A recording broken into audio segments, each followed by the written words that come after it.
ಬಾಗಲಕೋಟೆ ಜಿಲ್ಲೆಯಿಂದ ಬೆಳಗ್ಗೆ 5 ಗಂಟೆ ಕಾಶಿ ನಮ್ಮ ಹೊಸ ಕುಮುದಿಯವರು ಬಂದಿದ್ದಾರೆ. ನಮ್ಮ ರಾಯಚೂರು ಜಿಲ್ಲಾಧ್ಯಕ್ಷರಾದ ರಾಮಯ್ಯ ಗೌಡರು ಬಂದಿದ್ದಾರೆ. ಮತ್ತು ರಾಯಚೂರು ಜಿಲ್ಲೆಯ ಕೊನೆಯ ಭಾಗ ಅಂದರೆ ಶಕ್ತಿನಗರ ದೇವಸ್ಥಾನ ದಡ್ಡ ಅಲ್ಲಿಂದ ನಮ್ಮ ಜಿಲ್ಲಾ ಪ್ರಧಾನ ಕಾರ್ಯದರ್ಶಿಯಾದ ಕಸಪ್ಪನವರು ಮತ್ತು ಚನ್ನಪ್ಪನವರು ರಾಮಣ್ಣನವರು ಇನ್ನಿತರ ಸಹಚರ ಬಂದಿದ್ದಾರೆ. ಮತ್ತು ಬಸ್ತಿಯಿಂದ ವೆಂಕಟೇಶ್ ಅಂದ್ರೆ ಬಸ್ತಿ ತಾಲೂಕು ಅಧ್ಯಕ್ಷರು ಮತ್ತು ಅವರ ಪದಾಧಿಕಾರಿಗಳು ಬಂದಿದ್ದಾರೆ. ಮತ್ತು ಅದೇ ರೀತಿಯಾಗಿ ಇವತ್ತು ಇಲ್ಲಿ ನಮ್ಮ ಬೆಳಗಾವಿ ಜಿಲ್ಲೆಯಿಂದ ರಾಜ್ಯದ ಪದಾಧಿಕಾರಿಗಳಾದ ಕಿಶನ್ ನಂದಿ ಅವರು ಮತ್ತು ಪ್ರೇಮ್ ಚೌಗಲ್ ಅವರು ಮತ್ತು ಇನ್ನಿತರ ರಾಜ್ಯ ಪದಾಧಿಕಾರಿಗಳು ಮತ್ತು ಗದಿಯಿಂದ ಬಂದಿದ್ದಾರೆ. ನಮ್ಮ ಬಸಯ್ಯ ಸ್ವಾಮಿ ಅವರು ಆದರೆ ಇಲ್ಲಿ ನಾವು ನೋಡ್ತಾ ಇದ್ದೇವೆ ನಮ್ಮ ರೈತರು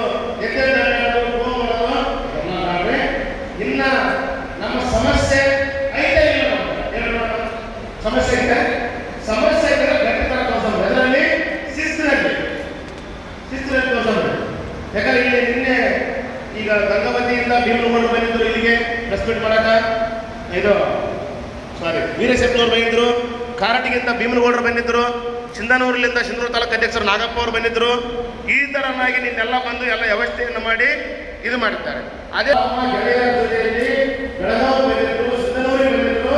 ಅದೆಲ್ಲವನ್ನು ಪ್ರಯತ್ನ ಮಾಡಿ ಹಳ್ಳಿಗಳಿಂದ ಕರ್ಕೊಂಡು ಬಂದಿದ್ರು. ಮಧುನಾಳಿಗೆ ಮತ್ತು ಗಿಡನಾಳಿಗೆ ಇಲ್ಲಿಂದ ಗ್ರಾಮಗಳಿಗೆ. ಅಂದ್ರೆ ಅವ್ರ ಉದ್ದೇಶ ಏನಂತಂದ್ರೆ ಅವರು ಚೆನ್ನಾಗಿರಲ್ಲ, ರೈತರು ಹಾಳಾಗಿರ್ತಾರಲ್ಲ, ರೈತರಿಗೆ ಬೆಳೆದ ರೇಟ್ ಸಿಗ್ತಾ ಇಲ್ಲ, ರೈತರಿಗೆ ಧೂಳು ಮುಟ್ತಾ ಇದೆ, ಫ್ಯಾಕ್ಟ್ರಿಗಳಿಂದ ಸಮಸ್ಯೆ ಆಗ್ತಾ ಇದೆ, ರೋಗ ಬರ್ತಾ ಇದೆ ಅಂತ ಅವ್ರ ಸಮಸ್ಯೆ. ಹಾಗಾಗಿ ಅವರು ಸಂಘಟನೆ ಕಟ್ಟಕ ಪ್ರಯತ್ನ ಮಾಡಿದ್ದಾರೆ. ಅದೇ ರೀತಿಯಾಗಿ ಅವರು ಗೆಳೆಯರು ಎಲ್ಲ ಬಹಳ ಜನ ಮುದ್ರಣ ಅವರು ಬೇರೆ ಸರ್ಕಾರಿ ಹೋಗಿದ್ದಾರೆ ಇದ್ರ ಬಳಿ ಇವತ್ತು ಸಂಜೆ ಬಂದದ್ದು ಆರು 4 ಸಲ ಬಟ್ಟೆಗಳಲ್ಲಿ ನಮ್ಮ ಸಿಂಧನೂರಿಗೆ ಬೆಳಗಾವಿ ಎಲ್ಲ ಬಂದಿದ್ದರು. ಹಾಗಾಗಿ ಈ ಏನು ಕೊಪ್ಪಳ ಜಿಲ್ಲೆ ಇವತ್ತು ಹಸಿರು ವಲಯ ಮಾಡಲ್ಲ ಅವರೆಲ್ಲರಿಗೂ ಜೋರಾಗಿ ಇವತ್ತು ಇಲ್ಲಿ ನೀವೇನು ಸ್ವಲ್ಪ ಜನ ಬಂದಿರೋದು ಭಾವಿಸ್ ಮಾಡಿ. ಇದು ಸಮುದಾಯ ಅಲ್ಲ, ಇದು ಶಾಲಭಕ್ಷ ಕಾರ್ಯಕ್ರಮ. ಶಾಲಭಕ್ಷ ಕಾರ್ಯಕ್ರಮ 10 ಜನ ಹಾಕಿರೋದು 3 ಜನ ಮಂಟಪ ಮಾಡಿದ್ದೀವಿ. ಇದು ಹೆಚ್ಚಿನ ಸಂಖ್ಯೆಯಲ್ಲಿ ಕಾರ್ಯಕ್ರಮ ಮಾಡಿದ್ದೀವಿ. ಹಾಗಾಗಿ ನಾವು ರಾಜ್ಯ ಸಮಿತಿ ವತಿಯಿಂದ ಕರ್ನಾಟಕ ರಾಜ್ಯ ಸಂಘ ಹಾಗೂ ಅಸೋಸಿಯೇಷನ್ ವತಿಯಿಂದ ತಮ್ಮೆಲ್ಲರಿಗೂ ಹೃತ್ಪೂರ್ವಕ ಅಭಿನಂದನೆಗಳನ್ನು ಸಲ್ಲಿಸ್ತಾ ಇದ್ದೇವೆ. ಸಹೋದರಿಯರು ಬಂದಿದ್ದಾರೆ. ಅವರಿಗೆ ಕೂಡ ಕರ್ನಾಟಕ ರಾಜ್ಯ ರೈತ ಸಂಘದ ಪರವಾಗಿ ಜೋರ ಚುಕ್ಕಾಣಿಯನ್ನು ಸಲ್ಲಿಸ್ತಾರೆ. ಇವತ್ತು ರೈತ ಸಂಘಟನೆ ಯಾಕೆ ಬೇಕು ಅಂತೇಳಿ ಮಹೇಶ್ ಗೌಡರು ಮಾತಾಡಿದರು.